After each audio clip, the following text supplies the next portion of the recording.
overall, it was this huge sense of relief in finding myself as part of a community, and ultimately it opened dialogues within my family and with friends. I mean, Erica and I started Suffering the Silence exclusively because we were able to start talking about what it was that we had been through at the same time. And you had been really close during that time and didn't talk to each other about what you guys were going through, which is wild. We would say, like, oh my God, this happened in Wicked the Musical, you know, like, which is normal for teenage girls, right? But we had this other thing that we could have really bonded over that we didn't. Erica's always been incredibly open about her journey, so it was probably my fault. But I've been the opposite of open. But I think that in terms of the roller coaster, it's been the biggest roller coaster of my life. And I've learned more about myself and more about my family dynamics, my relationships, than I ever had before. But it also has been really challenging because when I speak to people and when I meet people, there is so much pain and there is so much grief and there is so much hardship. And I feel it when I talk to people, and I can feel it in my body, and I keep thinking about it when I leave, and it keeps me up at night if I hear a story about somebody who is really having a hard time. And learning how to cope with that piece of this has been a struggle for me. Hey there, and welcome to In Sickness and in Health, a podcast about the intersections with chronic illness, disability, healthcare, and mortality. My name is Kara Gale. I'm not a doctor or a medical professional. I'm just a person and a patient who really wants to talk about this stuff more. Nothing said on this show should ever be considered medical advice. If you're experiencing a medical issue, please seek qualified medical help. I know the system sucks, but I wish you a lot of luck. Every person is different, even within disease groups, so none of my guests should ever be regarded as official representatives or spokespersons for their conditions. Please respect their very personal choices, and unless they ask for it, please don't make suggestions about treatments or lifestyle changes. Unsolicited medical advice is never not annoying. In today's episode, I talked to Allie Cashel, author and co-founder of Suffering the Silence. We talk about her book, the current state of the complicated issues related to Lyme disease, writing, certainty, and the stress of living with Lyme disease and all of the baggage that comes with it.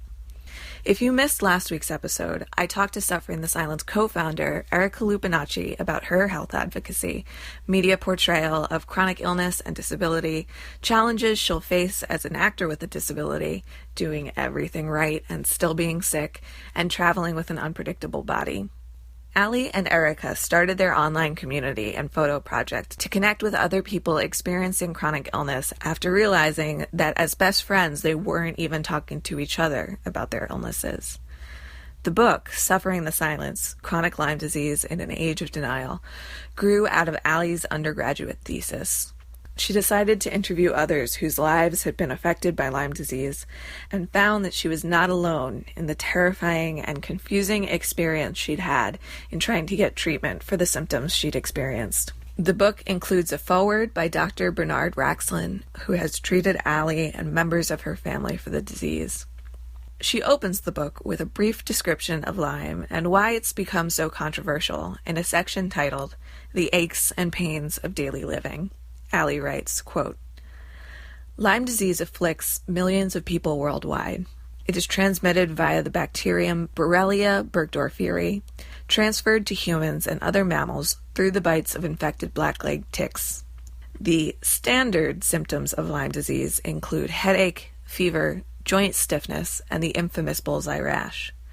For 80 to 90% of infected individuals, this disease is manageable, sufficiently treated by 2 to 6 weeks of antibiotic therapy recommended by both the Infectious Disease Society of America and the Centers for Disease Control. But 10 to 20% of those afflicted experience a significantly more debilitating litany of symptoms for an often extended period of time. In these cases, the treatment covered by health insurance is insufficient. Though crippling symptoms persist, the doctors who cannot or choose not to diagnose their condition often explain away unnerving, persistent symptoms as the quote-unquote aches and pains of daily living. This dismissive approach can leave those suffering without an advocate at a time of perhaps their most desperate need.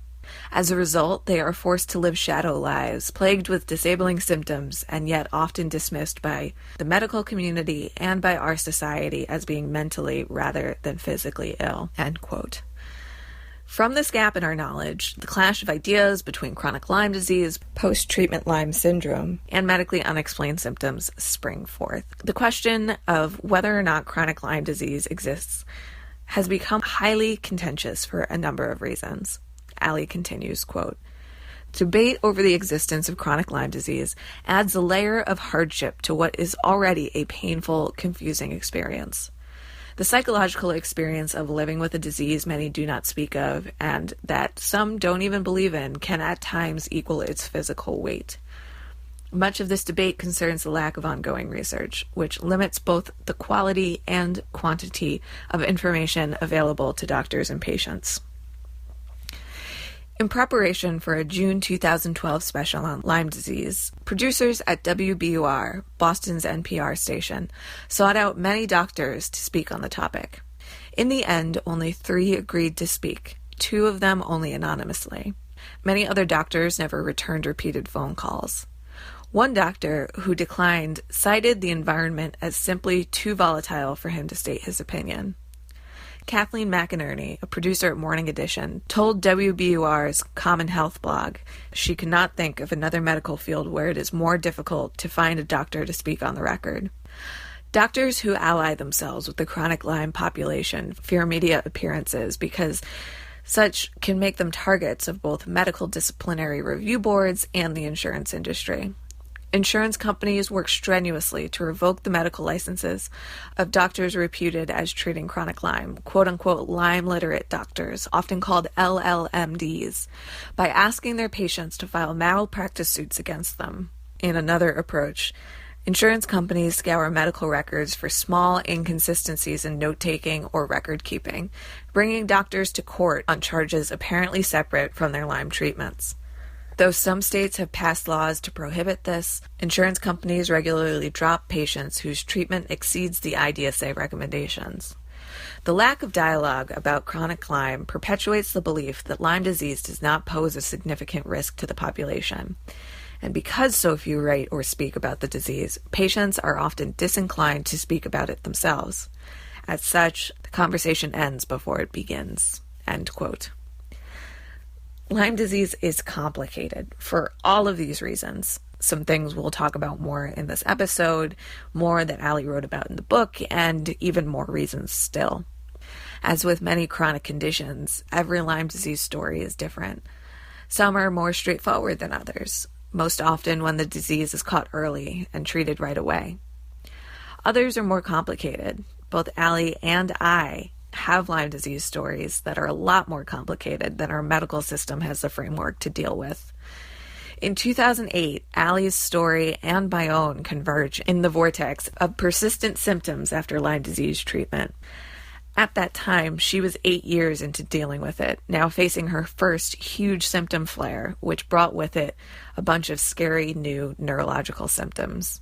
For me, I was treated with Lyme disease in 2008 after being sick for at least 5 months. I have since been dealing with long-term symptoms that have been complicated by the underlying genetic condition I didn't know I had until 6 years after my run-in with Lyme disease. But that run-in gave me a crash course in the neuropathic pain I've experienced every day to varying degrees since, and acted like gasoline on the fire of pre-existing heart and neck problems, and increased chronic fatigue. It's been suggested to me that I might still have Lyme disease, while I've also been assured by others that I most certainly do not. Because the testing isn't particularly helpful, and the total lack of knowledge around Lyme and my other medical conditions and my genome, I may never know what exactly has transpired here. And I think I have accepted that? I don't know. Grief is weird. Check back with me in a month. I may feel totally different. In episode 24 of the podcast, Chelsea talked about her own confusion about her recent Lyme diagnosis, and I discussed my own experience with it more. I also talked about it, probably most in depth, on my episode of the Lyme Voice podcast. On the episode page, I'll have links to these episodes, more about Lyme disease and the confusion surrounding it, and links to the Suffering the Silence photo project Allie produced with last week's guest, Erica, their online community, and the book, which I have to say I really loved. Allie did an amazing job of juggling the aspects of memoir, patient testimonials, and the current state of affairs in a very balanced and human way. You do not need to have or have had or treat Lyme disease to connect with this book. But if it's something that you have had experience with, it is particularly infuriating, complicated, and at the same time comforting. I found much of it spoke directly to so many of the issues we talk about here on this podcast, and is highly relevant to so many of the conversations we have about healthcare, trauma, and the experience of connecting with others who have had to suffer the same silence of stigmatization and illness. On the episode page, I will also link to episode 21 with Heather, where we talk about post-traumatic stress symptoms resulting from our experiences with chronic illness, which is something that Allie writes about in the book, and we touch on a bit in this episode. The world is terrible and terrifying, and so is Lyme disease, but at least there are things that you can do to better protect yourself from contracting it. Like most diseases, the best outcomes happen with prevention and early detection and treatment. The ticks that carry Lyme disease are found most often in the Northeast and Midwestern United States, but as climate changes, their reach is spreading. These things are about the size of a poppy seed, which is pretty ridiculous and makes them really difficult to spot. But check yourself before you wreck yourself. After being outside, check yourself for ticks. Don't forget your hairline and your crotch, and have somebody check your back if you can. They also recommend not walking around barefoot, but loose toes in the grass is like one of the best feelings in the world, so I can't really get behind that one. If you do go hiking or something, wear high socks, if not pants, and use bug spray, the kind that actually works on ticks. If nothing else, at least spray your hiking boots or shoes. If you can, throw your clothes in the wash as soon as you get home and take a hot shower.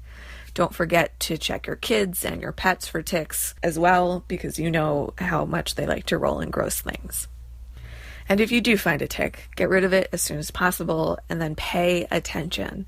If you find yourself getting sick with an unexpected fever, weird rash, and of course the classic bullseye, get yourself to a doctor as soon as possible. Like Allie and I talk about in this episode, it's not always as simple as that, but we hope that with better physician education and research, it can at least be slightly more simple. But if you do find a tick, don't totally freak out. Not all ticks carry Lyme, and the actual disease transmission happens only after the tick has been attached for a while. So just try and get at them as soon as possible. But Lyme disease is also not the only disease that is transmitted by these things, as Allie talked about a bit in this episode, so it's a good idea to just try and avoid picking one up at all, if you can. There will be plenty of links and more about all of this stuff on the show page. As always, find resources and more from us at insicknesspod.com and on social media at insicknesspod. Find the Suffering the Silence online community at sufferingthesilence.com, on Instagram and Facebook as Suffering the Silence, on Twitter at STS Together, and get the book where books are sold. And I hope you enjoy this episode.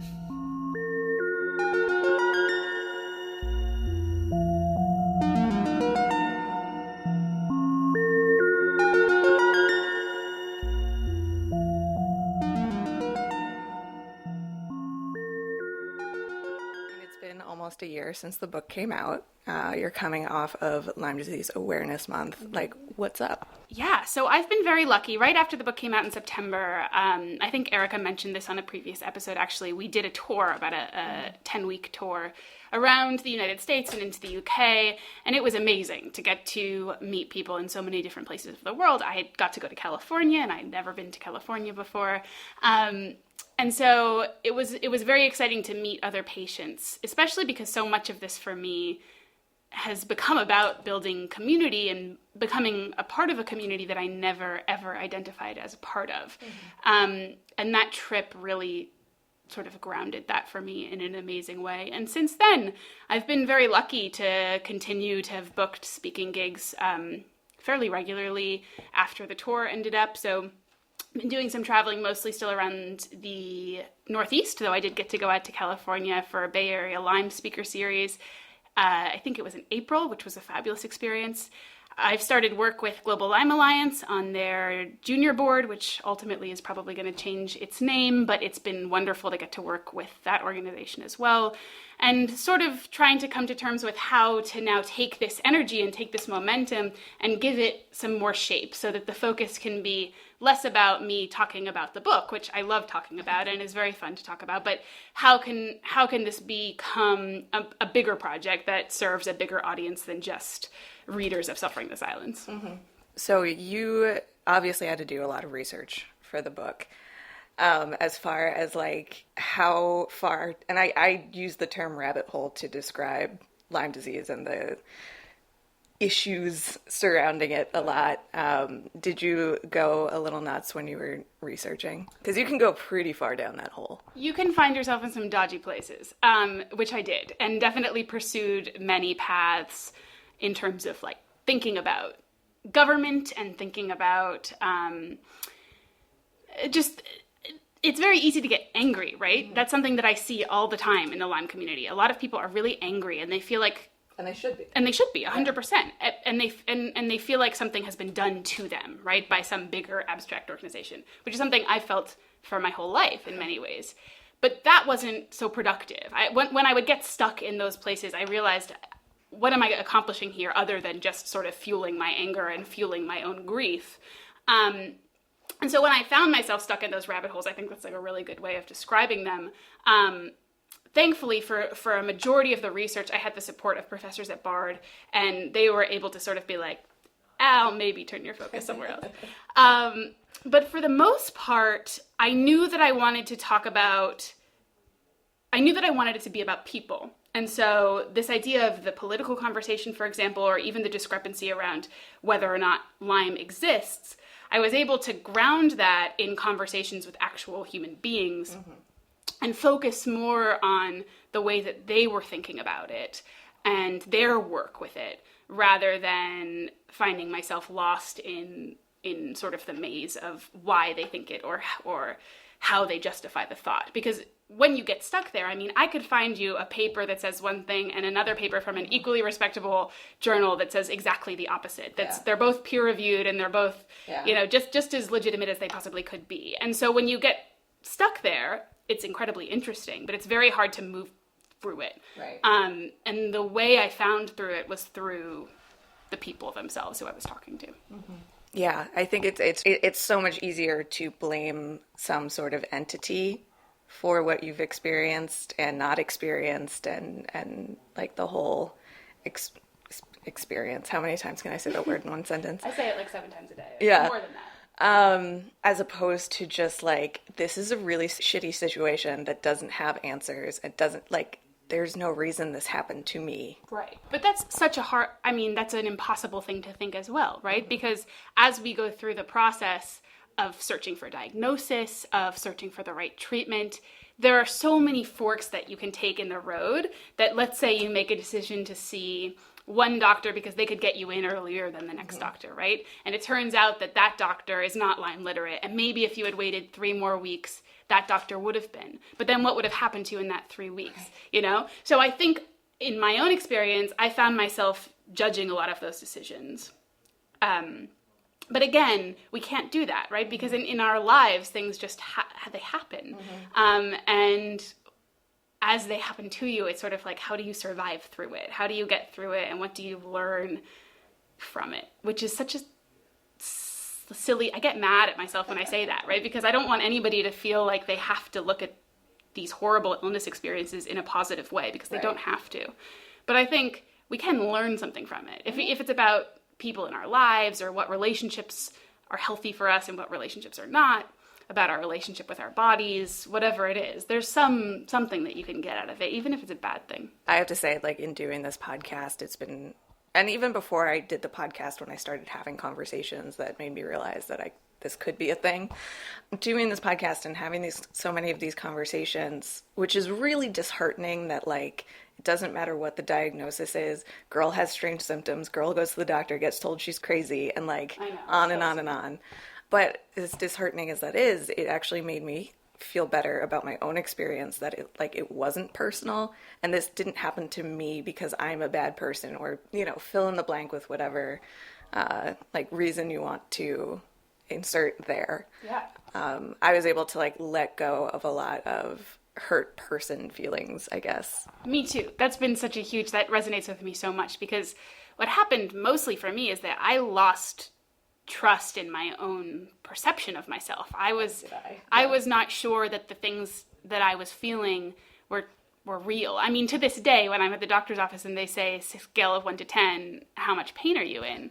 I have no way of answering that question, because I feel like, relative to what? Mm-hmm. Relative to what I imagine a healthy person feels like, relative to my worst pain I've ever felt. I've become so obsessed with grounding everything so that I can prove it to be true. Which is another rabbit hole. Exactly. Especially when so much of this is about our own experience of it, and every person's experience is going to be different. And realizing that it wasn't just me who was crazy. I mean, I'm crazy in a million ways, right? But not just specifically that. It wasn't me making up an illness. But also coming to terms with the fact that my psychology and my emotional experience of illness plays a huge role. Yeah, absolutely. And I spent such a long time trying to push those two things away from each other that I was never going to be able to really get better. And it's only really been in accepting, and this is a horrible thing to have to accept, but accepting that this happens to many women, and then it's not just about me. That's helped a lot, I think. It really resonated when you said that. Yeah, and I have dealt with that as well, as of like pushing away mental health issues and mental health help in order to say like, no, what I'm experiencing is real, but like kind of dealing with that. So there's a quote that I highlighted from the book, because it really speaks to exactly what you're talking about here. The conviction of so many experts in their fields ultimately shattered my faith in the validity of my own perspective. Things that once had felt certain became terrifyingly subjective. Fact became fiction. Infectious disease became fabrication. I could no longer speak honestly to my doctors or my family, terrified that my perspective would be dismissed as delusional. This breakdown of trust was the most traumatic aspect of my experience. And the reason that really stood out to me is you at one point hesitated to compare your reaction to this experience to post-traumatic stress disorder. But PTSD comes up several times in the book, either from other patients talking about it or from doctors saying, I've seen this happen to many patients and this was their reaction. So it might be different than what occurs after like a large traumatic event, but I do, like with this podcast, I kind of want to carve out a space to talk about those experiences as a result of the long and traumatic and dehumanizing experiences in the medical field, interpersonally, and then even just within your own body, like the horror of living in a body like that. Yeah, I'm glad that you picked that out, because that's a piece of the book that was really, really hard to write about. And the aspect of PTSD that I do think a lot about is that I have sort of whole chunks of that year that are just black. There's no memory. And in fact, putting together certain parts of the book and parts of the memoir section of the book, a lot of it was built out of talking to people who were there, who remember better than I remember. And as I think about it even today, and having gone through this whole process of putting it out in the world, and now it's not a secret anymore and everybody knows it, what part of my not remembering is a result of the disease, and what part of it is a result of the trauma, and how are those two things sort of like you can't break them apart in some way. For example, that flare of neurological symptoms that I speak about in that section of the book was likely caused by stress in my life. And I don't know if I would have referred to that year as traumatic without this additional burden. But stress played a major role in the onset of those symptoms. Yeah. And just for people who didn't read the book, can you just explain kind of like what happened in that year? So I was about to be a senior in high school. I'm the oldest of 5 kids, and my family's incredibly close. And we were living in Westchester County, New York, about an hour north of New York City. And my dad got a job in Boston, and my whole family was going to pick up and move to Boston. But I was going to stay in New York to finish my senior year of high school. So my family moved that summer. My boyfriend went to college. All of our furniture was moved out of the house that I had grown up in, which was this huge stone house on top of a hill. So it was the type of place that the rooms were big enough that once everything was gone, you could feel the emptiness almost in the space. So I was so aware of everyone's absence. And I started school that year. And within the first 8 weeks of the school year, I was struggling to speak. I couldn't read. I had been in 6 car accidents. Everything sort of fell apart very, very quickly.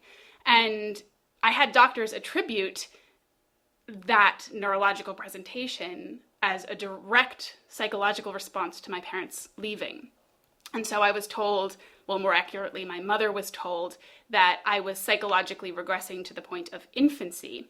And so my behavior, I couldn't drive a car, I couldn't write, I couldn't read. That was a psychological representation of me wanting my parents to take better care of me. Mm-hmm. Meanwhile, I went from being a straight A student, I dropped out of my senior play.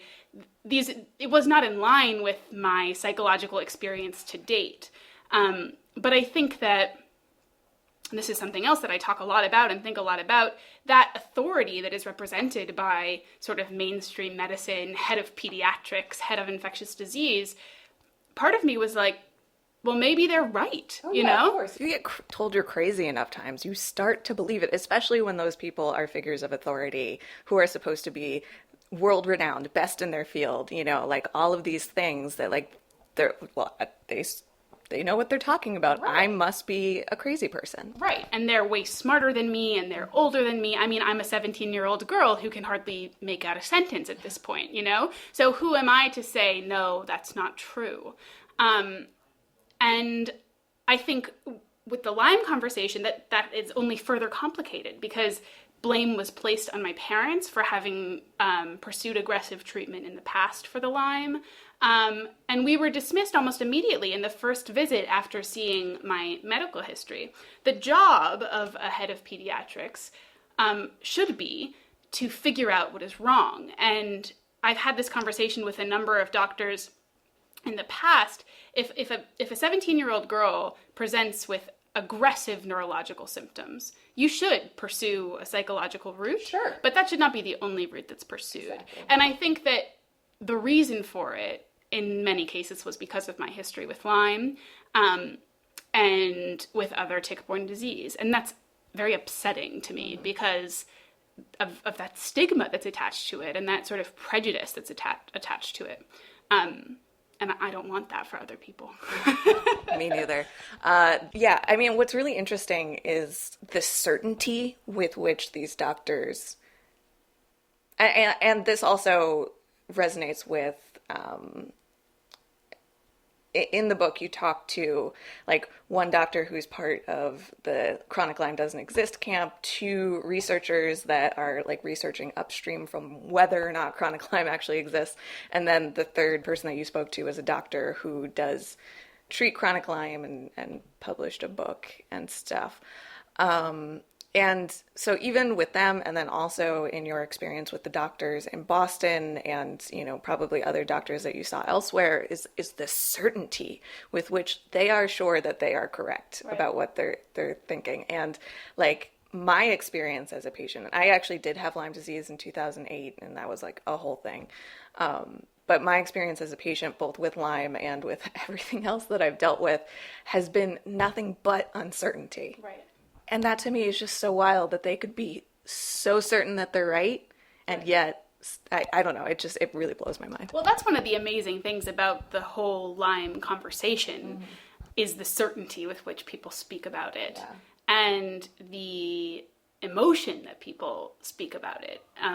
As soon as Lyme disease comes up, regardless of who I'm talking to, somehow the politics around it enter into the conversation within the first minute or 2 minutes of the conversation. It's impossible to avoid. And one of my actually favorite parts of the entire research process for the book was I was meeting with Dr. Shapiro, who's one of the authors of the IDSA Lyme guidelines, who does not believe that chronic Lyme disease is a real infection. Mm-hmm. And just for people who don't know, the IDSA is the Infectious Disease Society of America. They're responsible for writing diagnostic and treatment guidelines for various infectious diseases. Thank you. So I met with him, and we're having this whole conversation about Lyme and what is Lyme and what's not Lyme. And at the end of the conversation, I asked him, have you ever thought that maybe you would be wrong? And he so cleanly was like, no, I haven't. Mm-hmm. I think that I'm wrong every single day. Every day. I think that I'm wrong when I get on the train and I say, should I have waited for the next train because this one is too crowded? Right. That's a horrible parallel, right? But I think that the conversation has become so polarized that we have to say either I'm 100% certain or I'm 100% not certain. Whereas the whole sort of beauty of medicine as a field of study is that we don't know and we don't understand everything that there is to understand about our bodies and our brains, and it's this... We're like babies. We have no, something that has come up again and again for me is that, like, no one has a sense of medical history and, like, just how new modern medicine is. Oh my God, absolutely. I mean, penicillin. When did we start using penicillin? In, like, the 20th century. Mm-hmm. And so that's been something that's just completely amazed me. And I think that that's something that we have to break down. We need to start saying we don't know. We need to start having physicians say, you know what? I'm not sure that this is the right case for me. I'm going to pass you on to somebody else. And have that not be something that is shameful or something that is wrong. We don't know. We're learning. And there's always somebody who's going to know more than us. And if we don't feel like we can talk to each other about it, we're never going to figure out what the right answer is. I think about that a lot, like in politics even. Mm-hmm. If we pull so far away from each other that we can't even talk to the other side, where are we going to get? We're not going to get anywhere. We're just going to keep justifying ourselves and saying, I'm right, pat myself on the back. And further pushing each other apart. Exactly. It's not productive. So we have to find a way to build dialogues with populations of people who we don't understand. In the Lyme world, you have to bring those people together. But I think that in almost all conversations, if you start talking to people who are different than you and who think of something in a very different way, you're going to learn more about how you think about it, but you're also going to learn more about sort of the complexities of maybe things that you hadn't thought of before. Yeah, definitely. And I mean, something that kept coming up for me while I was reading was like, it doesn't fucking matter whether chronic Lyme exists. Right. Of course it does. And I'm going to like circle back to that. But like ultimately, you know, this is just one of hundreds of chronic diseases that don't get enough research, that don't get enough attention, that doctors aren't educated on and refuse to educate themselves on. 1 in 10 Americans lives with a rare disease. And yet, you know, when I was going through the process of trying to get diagnosed with a quote unquote rare disease that may actually not be that rare, you know, I got told repeatedly, you couldn't possibly have that because it's rare. But like, it boggles my mind.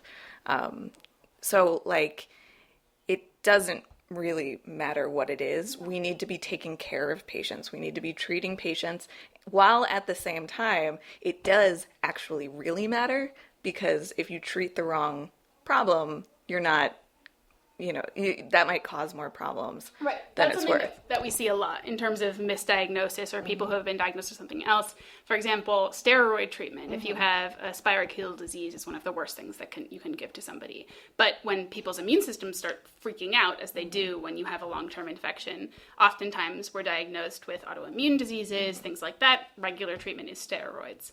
And people get very, very sick. And so if in that zone of the misdiagnosis world, it does matter that you have the right diagnosis. Right. And that's why we need to find tests that justify whether or not we're actually infected. We don't have that really for Lyme and for tick-borne disease that is at the rate that we would want it to be, at the success rate that we would want it to be.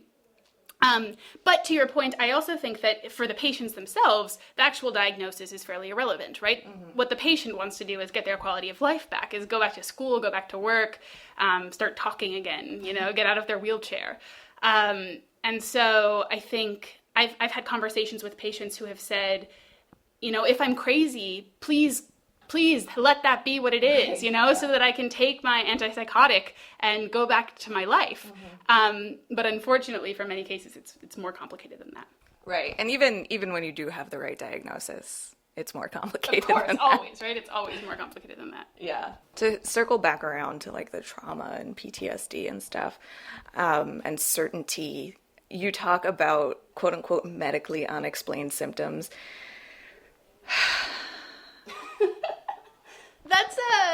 That's a category that a lot of people fall into. Yeah. It's an important category because of what we were talking about earlier in terms of accepting that there are things that we don't know.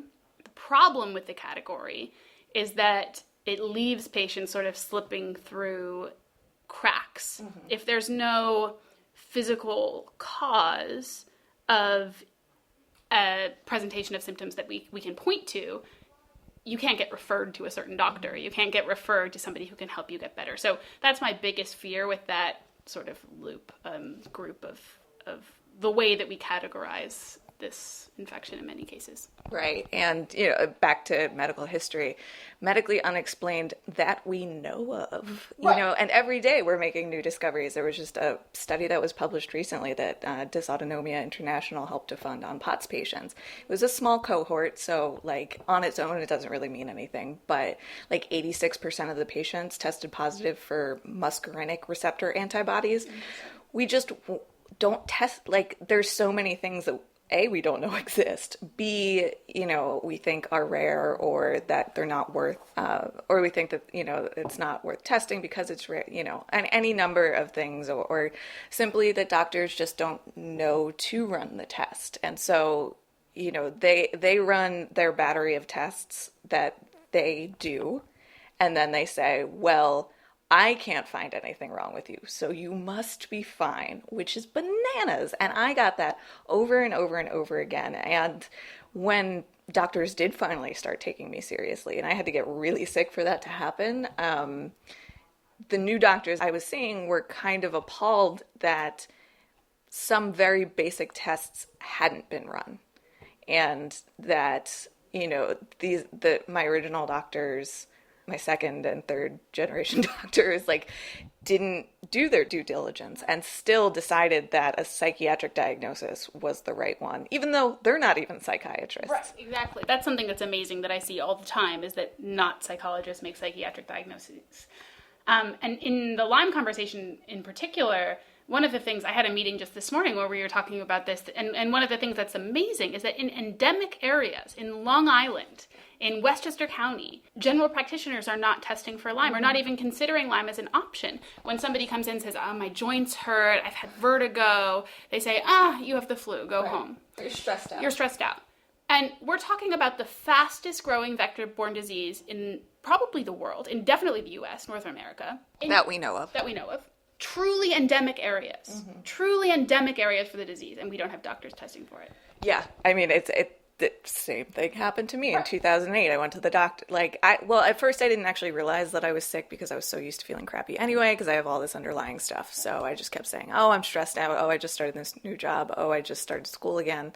And then when I did finally go to the doctor, I went through 2 or 3 appointments with a primary care provider who never tested me for Lyme, never did most of the tests. I had to argue with her to give me the test. Now, this was in northern New Jersey, another endemic area. I had been camping upstate in New Paltz, endemic area. There's literally no reason that I wouldn't have Lyme disease at that point, because I had the joint pain, I had the fucked up neck, I had all of these sure, Lyme symptoms are kind of vague and amorphous and whatever, but symptoms and history tells almost the whole story there, right? And so this was in 2008. In 2009, the CDC said that there were 30,000 new cases every year. And then in 2013, they said, JK, it's actually 10 times that amount, 300,000 new cases every year. And doctors in endemic areas are still not testing for it. Right. And to put that in comparison, that's 6 times more cases than we see of HIV in the United States. And we're all thinking about HIV. Debatable, sure. But when you go to get your gynecologist pap smear, that's something that likely will come up in your conversation. Mm-hmm. I think, unless that's just me. It should come up in the conversation. Okay, there we go. But I think that It's in many ways an awareness issue, because people think if you don't have the bullseye rash, you don't Which have it. fewer than 50% of people see. Right. And fewer than 50% of people actually even get. And I think that it's even further complicated by the issue that in many cases, I would venture to say most, it's not only Lyme that people get. They've identified, I think, 14 different infections that are carried by ticks in just this area alone. I have had Lyme, Babesia, Bartonella, Ehrlichia. That's 4 different diseases, all of which are going to treat in different ways. And when you have, if I have strep and pneumonia at the same time, I'm going to be much sicker than if I just had strep. And if I get strep and I don't treat it properly and I stay sick, You're going to get way sicker. I'm going to get really sick. And no one's going to say, I think you should go see a therapist. Actually, I know people... I'm probably like the worst person to talk to this about. There's at least like one person that I've talked to that has been through like even these really common diseases, which that you can test for. That they still are falling through the cracks. Right. It's an idea. But I think in general, when we think about infection, and there are always going to be situations where this is not the case, but I think as a culture and as a society, when we think about infection, if you are treated and you don't get better, the thought is not normally, well, you are better. Right. The thought is normally, Why is what's going on here? Right. And that closed door on the conversation is what is so problematic about this. Yeah. Because especially, I mean, you know, and I've run into this with Lyme and with, you know, several of the other conditions that I have, that like you're told you don't have this thing. So then you're like, well, shit, now what? You know, and now you go through a whole ringer of other doctors and other tests that like, oh God, it stresses me out so much. I had like, as I was reading the book, I kept having to like put it down because I would just like burst into tears because it just hit so close to home, both like with my own experience with Lyme and so many of these other conditions. And and that's something that I really wanted is that, or didn't want, but was thinking about, is that the patient experience of Lyme is unique because of all of these politics that surround it, and it's easy to talk about just Lyme, but so much of what I've experienced, what my friends have experienced, it's all the same dialogue over and over. It's the same story. I think you said this earlier in our conversation.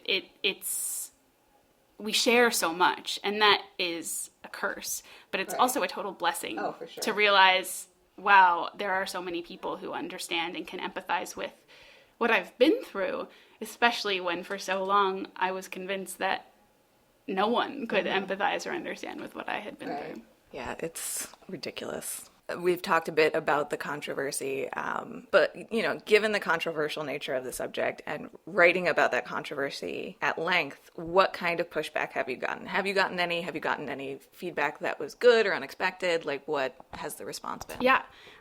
So when I was first putting it together, there was a lot of concern about aligning myself so aggressively with one side of the conversation. Concern about whether or not I would receive calls from different organizations, which patients who I've talked to have had that happen to. Concern about Dr. Raxlin, who has treated me and wrote the foreword for the book, and whether or not he would be targeted in any way. And that's why I worked as hard as I did to make sure that all of the patients in the book would stay completely anonymous and that there'd be no way of figuring out who they were. But shockingly, it's been radio silence. I've heard nothing. And which is amazing to me. Yeah, that is really because people who I know and people who I talk to all the time have received calls from, you know, sending a letter to their senator or whatever it is, which I've done. I was just in DC a couple of weeks ago for a forum on Lyme policy and governmental oversight. So I've been extremely vocal on one side of the conversation and have been surprised to not get any aggressive pushback so far.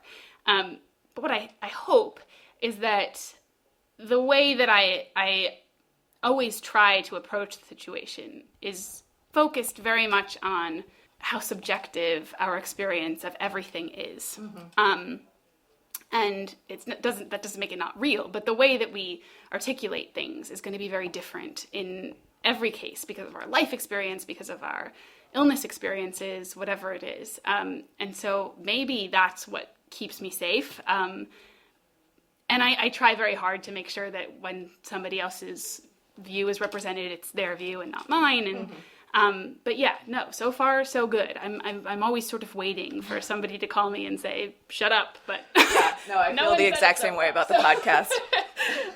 So I'm just gonna sort of keep on shouting until someone tells me to stop. Yeah, that's awesome. So the writing process is always difficult, especially with anything that contains any aspect of memoir writing. What did your emotional roller coaster look like? Ooh. This entire process, from when I first started writing the book or even thinking about the book to this interview with you right now and being really open and public about it, has been probably the most formative and emotional and intense thing I've done in my whole life. And when I first started this, I was hoping that I could do anything to avoid thinking about what I had gone through. I was actively lying to people in my life because I didn't want to give sort of the whole truth and the whole pain of what it is. That it's such a, I have this problem too, that it's like such a long story. I'm like, I don't really know where to start, and I have to give you like several basic biology lessons before we can even talk about it. I mean, we were not talking about it in my family. We had not addressed it in many ways, and I had not been able to psychologically process the experience from, and not just my experience senior year, but the experience as a whole, and honestly, the continued experience. Mm-hmm. And when I first started, I had a professor who I was working very closely with, said, just write a little bit about it. And I'm staring at the computer screen, and I literally cannot make my fingers move. And I'm like, okay, I'll take some scrap paper out, and I'll try writing on, stare at it, blank. Because the actual idea of writing the sentence down, I have this, was terrible. I mean, it was terrifying.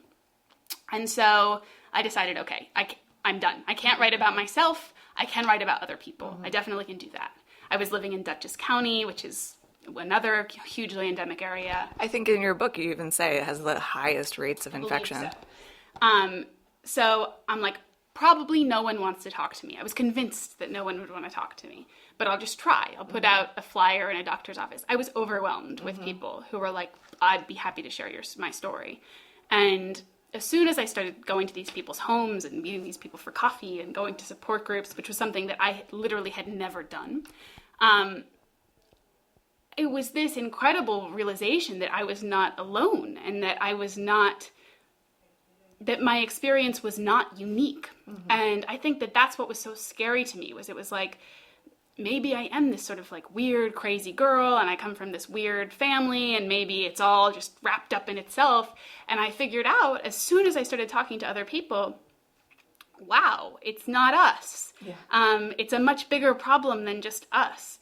And I also found for the first time that as soon as I told my story, and I would go to meetings, and at the beginning I would share a sentence or two, and then maybe at the next meeting I would share a little bit more. And regardless of how much I felt able to share, without fail, I was met with unbelievable empathy and understanding and a desire to help me come to terms with it. Mm-hmm. And I realized that I was part of this community of fighters and of people who were there for each other. And there was a lot of anger and a lot of things that didn't always resonate with me. But overall, it was this huge sense of relief in finding myself as part of a community, and ultimately it opened dialogues within my family and with friends. I mean, Erica and I started Suffering the Silence exclusively because we were able to start talking about what it was that we had been through at the same time. And you had been really close during that time and didn't talk to each other about what you guys were going through, which is wild. We would say like, oh my God, Wicked, this happened in Wicked the musical. Like we were, which is normal for teenage girls, right? But we had this other thing that we could have really bonded over that we didn't. Erica's always been incredibly open about her journey. So it was probably my fault. But I've been the opposite of open. But I think that in terms of the roller coaster, it's been the biggest roller coaster of my life. And I've learned more about myself and more about my family dynamics, my relationships, than I ever had before. But it also has been really challenging because when I speak to people and when I meet people, there is so much pain and there is so much grief and there is so much hardship. And I feel it when I talk to people, and I can feel it in my body, and I keep thinking about it when I leave, and it keeps me up at night if I hear a story about somebody who is really having a hard time. And learning how to cope with that piece of this has been a struggle for me. And for a little while, I was sort of like, put it in a box, put it in a cabinet, and walk away. And, that's just over there, and I don't have to think about it. And that's something I've done. If you read the book, you'll see I do that all the time in my life. And I'm learning that that's not good. But I have to, it's a hard thing to break. That's a hard habit to break, especially when you let it out of the cabinet and, I feel it so intensely. And I could burst into tears right now. There is so much pain in the world, and I hear about a lot of it a lot, and that's intense. It's extraordinarily intense. I'm sure you know that feeling as well. I do, and I was getting kind of choked up while you were talking because I've had the same experience, and learning to sit with that and to, oh my God, just the sheer volume of these stories has been really hard for me to deal with because, I started having these conversations before the podcast and found that everyone that I talked to had a story to tell. And then I started the podcast, and everyone that I've had on the show has multiple stories to tell. And then I started hearing from listeners, and I'm like, oh God. I get so overwhelmed by it sometimes because there's just so much of it. But I want it. I want to hear it. As hard as it is, it's also just this amazing energy. And when you bring those people together and those stories together, it's really hard to stop listening. And it's really hard to ignore. And I'm incredibly talented with denial, and I can't do it anymore because I'm hearing it so much. And I think that's good. And I think that sometimes discomfort and this type of feeling is a really important thing to have happen. And with the illness world in general, I think we need to make people feel a little bit uncomfortable, and they need to know that healthy life is not necessarily normal life. No, and at any moment, you can get very disabled. Yes, and so we need to start thinking of that differently, I think, as a culture. And hopefully we'll do that with lots of different things and not just illness. Yeah. Anything I'm not supposed to talk about, I'm like, who wants to talk about this? I'm very fun to hang out with. So you mentioned, and you talk about it extensively in the book, that your family didn't talk about this, even though several of your family members had Lyme disease and your dad dealt with it very significantly. You guys are Irish, right? Yeah, we are. Irish Catholic. Yeah. I think that's where that whole denial, put it in a box and shove it away thing goes. I'm very familiar with that. And you actually interviewed your dad for the book. And I'm curious, what was that interview like? How has your relationship changed since then? Yeah. So my dad we've always been sort of thick as thieves. And he was always a big part of, both of my parents were always a huge part of my journey with Lyme, much more so than my siblings were. My mom sat with me at every IV. My dad changed the dressing on my pick. We had a sort of bubble between the three of us that I didn't let anyone else in, to the point that I wasn't down for a nurse to come do their job and come to my house and change my dressing. I needed it to be my dad.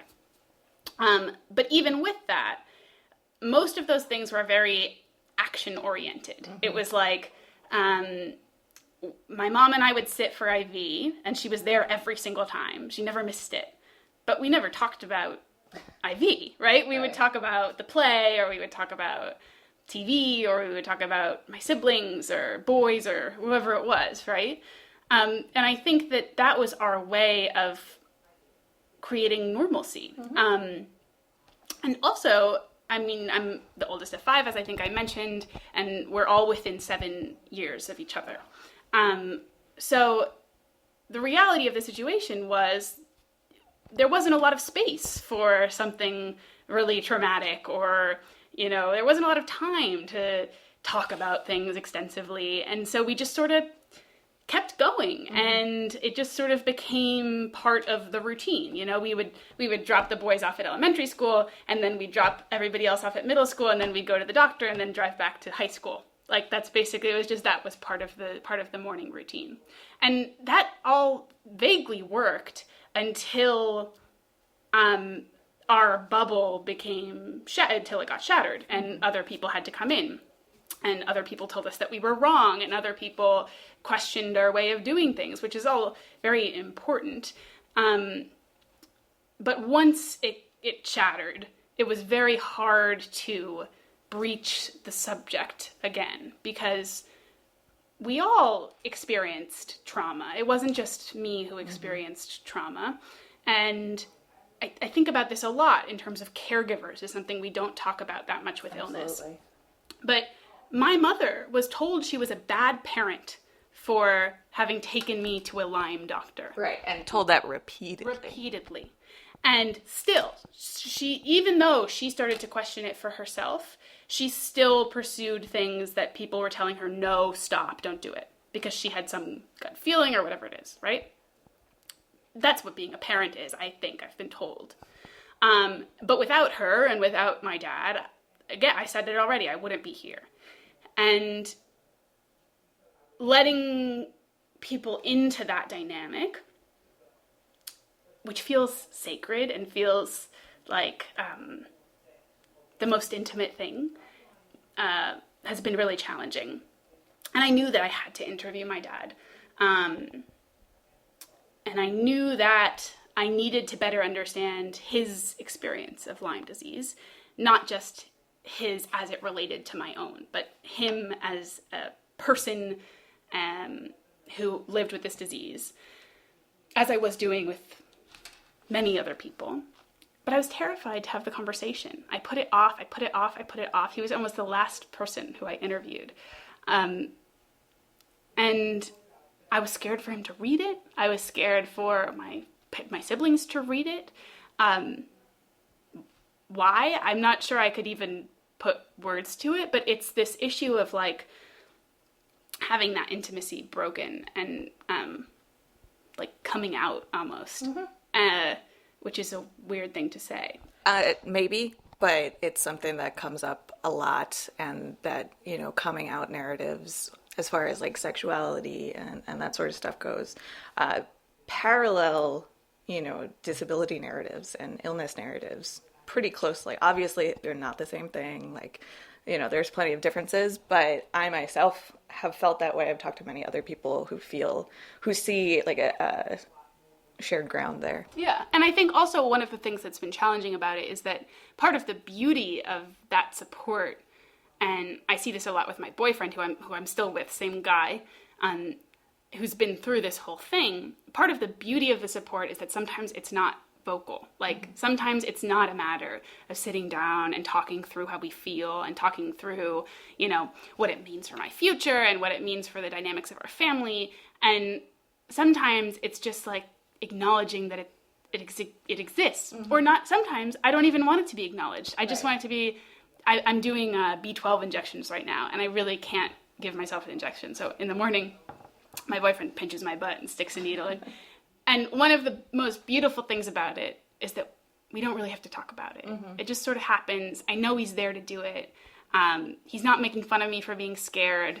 It's just this like nice, silent thing. And the book is called Suffering the Silence, right? Silence is a huge problem in the illness world. And it's almost like it's a character in the book. Right. But it's also something that I think saved me. I don't remember my adolescence, even though I was at the doctor almost every single day and was at a level pain, whatever it was at the time, every day. I don't remember it as traumatic. I don't remember it as particularly painful. I don't remember illness until I started to revisit it as something that was a huge part of it. And I think the reason for that is that silence in some way. And I treasure that. I treasure that the way that I think about my relationship with my siblings, for example, is not that they think of me as somebody who was like sick and weak and in the doctor all the time, which maybe that was the reality, but the way we talked about it, it wasn't there. And so we were able to just have these like normal older sister, younger brother relationships. And the silence, I think, was a huge part of that. Yeah. So that flare that you were talking about when you went to Boston and your parents had moved and everything, that was in 2008, right? 2008, yes, that was 2008. So just context-wise in the culture, that was when the housing crisis started to go, and your dad works in banking. So I'm curious, like, did that at all play a role in? Yeah.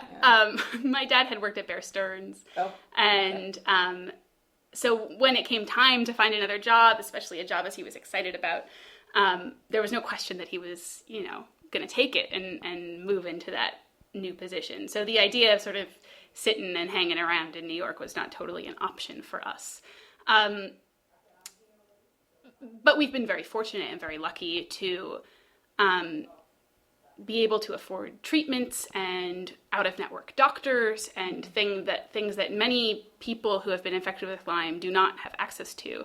And I am very aware and think about all the time how lucky I am to have had the support of my family, especially financially, because I'm not sure that I would be sitting here in this room and having this conversation with you had I not had that.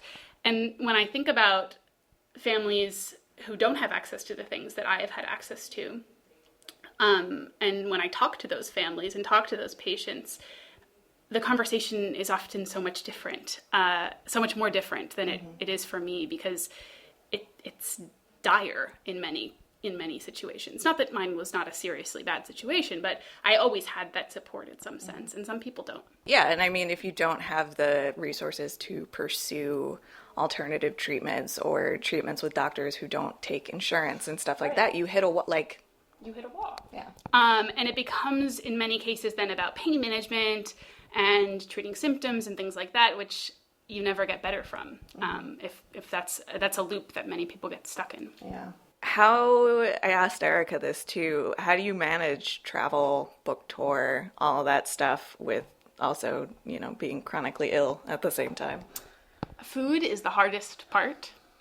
At the airport, they don't have anything that's really very good for me to eat. And there's this I was just in Chicago last week, and I'm staring at this like beautiful deep dish pizza, and I'm thinking sort of like, I'm in Chicago, so I may as well eat it, So it's very easy to make bad decisions on the road, and those bad decisions then bite you later on.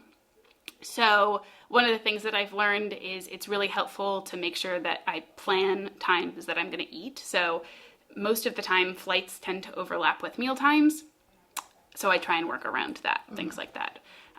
Also, sleeping as much as possible is a huge part of it, and making sure that you're getting good sleep is a huge part of it. And keeping yourself as healthy as possible. Planes are like an incubator for everything bad. So taking as much vitamin C, supporting your immune system as much as possible has been a huge part of it. But also on the tour, it was invaluable to have Erica there, because we could sort of check each other in terms of what was a good idea, what was a bad idea. If somebody was really tired, the other person was able to sort of create room for that person to take a rest or slow down. So that was really, really helpful as well.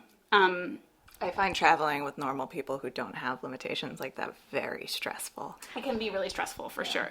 And a lot of the travel has either just been with Erica or alone. So that's been a huge benefit, because you can control more when you're by yourself. But I also think being as vocal as possible about it, about what you need and about how you can take care of yourself. Other people want to be able to help, but sometimes they don't always know how. So if you let them know how, like when I get to your house aunt who I'm staying with, I'm going to need to take a nap as soon as I get there. Like if I say that up front, it's not disappointing that I'm not sitting down to have 4 glasses of wine. They're going to understand that I like need to go and take a nap, right? But I have to communicate that for them to know that. They're not just going to somehow incite that from my brain. Do you want to talk about how you're doing now? Sure. I've been doing okay. Since the tour, I have not been close to where I was before, which is not surprising. This entire experience has been super stressful, and stress is a huge trigger for me. So the holidays and immediately following the holidays were pretty difficult. I was having a lot of re-emerging neurological problems, especially with my speech, which is always very, very scary for me and a huge red flag. Especially when you have to like travel around and talk to people. Right. So you don't want to sound like an idiot when you're doing an interview or... It's okay, I do it all the time, but I get to edit myself later, so I sound like I don't actually talk like William Shatner, which I do a lot of the time. So that was extremely scary. But I've been working a lot on integrative health and how I can support my body so that it can do a lot of the work by itself. And I've discovered that I have a whole other host of problems that are likely caused by the Lyme. As well as some genetic issues that have just always been around and have been contributing to a lot of this whole battle from the very beginning. Yeah, and I think that's something that's really underappreciated. The rheumatologist that diagnosed me with EDS also sees a lot of Lyme patients. For obvious reasons, like a lot of Lyme patients wind up at rheumatologists. And she sees a lot of EDS patients, and she said that the EDS patients that have had Lyme are all sorts of fucked up in ways that the people who just had Lyme or who just had EDS had that like aren't. Right. Yeah. And there's a huge the genetic component of all of our existences is amazing and goes very and a total fucking mystery. We have no idea what's going on there. But learning a little bit about that has been helpful for me. And yeah, I really want to get to a place, and I don't know if this is like totally possible for me, but I would really like to be able to get to a place where I can control flares with as much natural treatment as possible, because the aggressive antibiotic treatment has created a number of other things that I'm still dealing with today that have been very difficult as well. So I'd like to get to a place where I can focus on natural remedies, and I'm hoping to be moving farther in that direction. But it's a process, and if something really bad comes up, I'm not going to be taking my supplements. I'm going to have to pursue a different route. And it's just a matter of being as honest with myself and checking in with myself regularly to say, where are you really at and where do you want to be at? And it's probably closer to farther from where I want than I can admit. Right. No, checking in is important. Where am I at now? You know, there's, what's her face? I think Pima Chodron, she has a book called Start Where You Are. Yeah. And the other thing that I talk to people about a lot is like, you have to be really relative with yourself. So if yesterday you couldn't get out of bed and today you're out of bed for 3 hours, you're better. It's a huge win. It's a huge win, right? And it's not a huge win in like from where you want to be ultimately, but you have to give yourself victories along the road. In the same way, if I notice that I'm entirely functional, have no problems traveling for 3 weeks, and then do one flight and I'm floored, I need to pay attention to that as like, wow, my body is saying something, and maybe I've taken 4 steps back and than where I was a couple days ago. And I think if we're just very aware of relative to where at one moment in time, are we better or are we worse? It doesn't feel like as quite a huge mountain to have to climb. Yeah, for sure. Well, Allie, thank you so much for talking to me. This was a delight. Yeah, it was so much fun. I'm really happy to be here. Thanks for listening to this episode of In Sickness and in Health. There are plenty of links to learn more about the stuff we talk about in this episode on the show page. And of course, you can learn plenty more from Allie's book, Suffering the Silence, Chronic Lyme Disease in an Age of Denial. As always, find resources and more from us at insicknesspod.com and on social media at insicknesspod. Find the Suffering the Silence online community at sufferingthesilence.com, on Instagram and Facebook as Suffering the Silence, on Twitter at STS Together, and get the book wherever books are sold. This week, I had the pleasure of recording a podcast with a couple friends of mine from college. They're currently working on a show called Keanu Club, where they are watching every Keanu Reeves movie chronologically and producing a podcast episode for each one. Prior to this, they watched every Nicolas Cage movie for a podcast called Cage Club. My episode won't be out until later this month, but it gave me a chance to rewatch Bill and Ted's Excellent Adventure, which is one of my favorite movies of all time. But Bill and Ted's Bogus Journey is still higher on my personal favorite list, for what it's worth. Anyway, the reason that I'm talking to you about this here is because the sweet, stupid lightness of Bill and Ted and their message of be excellent to each other and party on, dudes, was exactly what I needed in this week full of so much sadness and anger. I woke Sunday to the news of what had happened in Orlando and was crushed by the news. I can't really summon much more to say about it because I have so many feelings about this whole thing and I'm not really done processing all of the information. It's something that hits really close to home and close to the people that I love, and at the same time adds to the growing fear that I carry that we are not safe, even in our most sacred spaces. So today, more than ever, please don't forget to be excellent to yourselves and each other, and party on, dudes, ladies, and non-binary folks.